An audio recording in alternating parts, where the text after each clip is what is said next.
from which media, everyone is in danger. Israel target the camera itself because they don't want any voice projecting and reflecting the reality on the ground.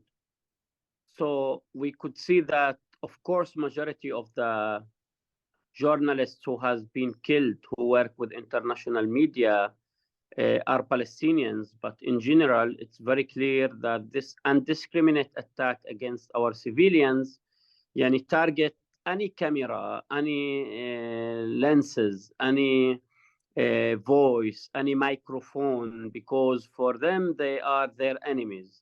Anything reflect the reality for the Israeli people are considered as a threat, considered as enemy, and should be targeted and eliminated.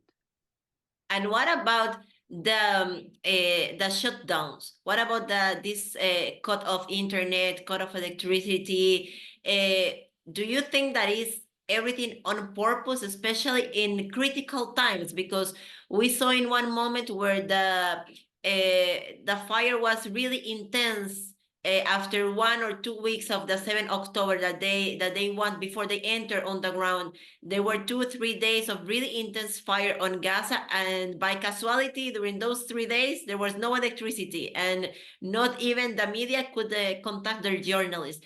Do you think that all this is part of this strategy to just let the international the international authorities and also other societies to just be blind about what they are doing inside? Yes, definitely. Well, first of all, from the very first moment, Israel targeted hospitals, UNRWA schools, churches, mosques, infrastructures, preventing water, preventing food and medicines to Gaza. They want to convert Gaza from the biggest air prison in the air into a place which is unreliable for living of people in Gaza. Part of this plan is to target civilians in order to hide the facts and to prevent the international community to see the ground. Because when Israel targeted Al-Ma'madani hospital in the first month of the aggression, it was very clear that it was a turning point in the international positions, including some Western governments. Israel doesn't want anybody to see the facts on the ground, doesn't want anybody to understand what's going on, and they are very interested to eliminate any voice, any camera, any microphone, because they want Gaza to be a place which is unable for human living. And all the time, they dehumanize the Palestinian people in Gaza, trying to show that Gaza is a place where just terrorists live, not a human being and not children and journalists. That's why one of the very first targeted groups and fields was journalism and journalists in Gaza. What about the journalists that have been arrested since October 7th? Do you have any information they are under this regime of administrative detention that Israel used, where they keep them there without any accusation, formal accusation, or that they have the right to have trial? Or what is the situation of these journalists that they are arrested under? What conditions, or what is the crime they are accused for? Being a Palestinian for Israel is a crime. For example, in Palestine, if you call for boycott the occupation, you are economic terrorist. If you call for diplomatic and non-violent struggle, you are claimed as a diplomatic terrorist. If you ask for military resistance, you are a terrorist. And if you try to cover the news and to reflect the truth on the ground, you are a terrorist. So for Israel, all Palestinians are terrorists. There is no good Palestinian in the eyes of Israelis. In the eyes of the right-wing government in Israel, the good Palestinian is the die Palestinians. So it's very clear that Israel see all Palestinians as enemies. And regarding to these who has been arrested, first of all, I would like to say that very soon you will read some news and you will see a lot of facts which has been revealed recently about the killing of tens of people in Gaza in the what's called military camps under torturing. So Israel hit them until they get killed. And these soldiers feel that they are protected because they're killing Palestinians under the full protection of their right wing government. And until the moment, we don't have a connection with the Palestinian journalists because we don't know actually if they are safe, if they are killed, if they are survived, which kind of conditions they have. But according to some news we received from Haaretz, Israeli newspaper, tens of Palestinians has been killed under torturing in the detention camps inside Gaza and inside Israel. How these journalists that is still in Gaza, how are they surviving now? We know that it's a lack of food, it's lack of electricity, it's lack of water, the humanitarian aid is not enough. How do they manage to continue charging their cameras, to continue working beside the wheel? Because the wheel is the most important thing and is what keeps them there.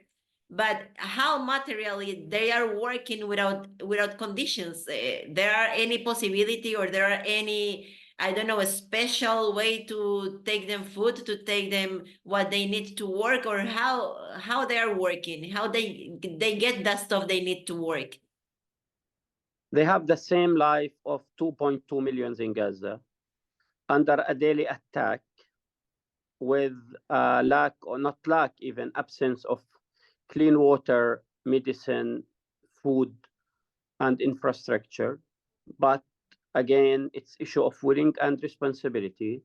They still doing their best in order to reflect and to project the truth from Gaza to the whole international community as a message of hope and demand from the Palestinian people to the whole international community that now is the time for ceasefire, for the self-determination of Palestinian people, and for the freedom of the Palestinian people. So, as a sign of respect to their souls and to the souls of those who has been killed by the Israeli occupation, now and not tomorrow, is the time for international community to raise their voice for freedom and justice in Palestine. Raed, thank you very much for giving us your time to welcome to Iceberg. This will be always your space. Doors are open to discuss this and more topics.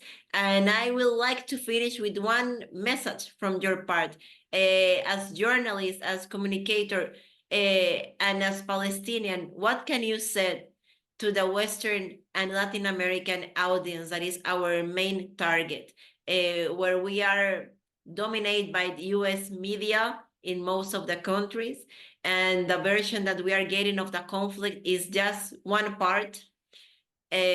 What can you tell them from the perspective of one journalist and one communicator, Palestinian communicator?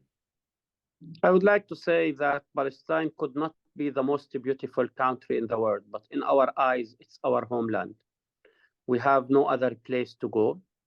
We do believe that Palestine one day will be free. And as Nelson Mandela once said, our freedom will be incomplete without the freedom of the Palestinian people. I would like to say that our struggle is the struggle of all the international community for a life free of injustice, free of apartheid, and free of racism. Sooner or later, peace will be prevailed in Palestine and Palestine will be free. I would like to thank all the voices who struggle for peace and justice in Palestine.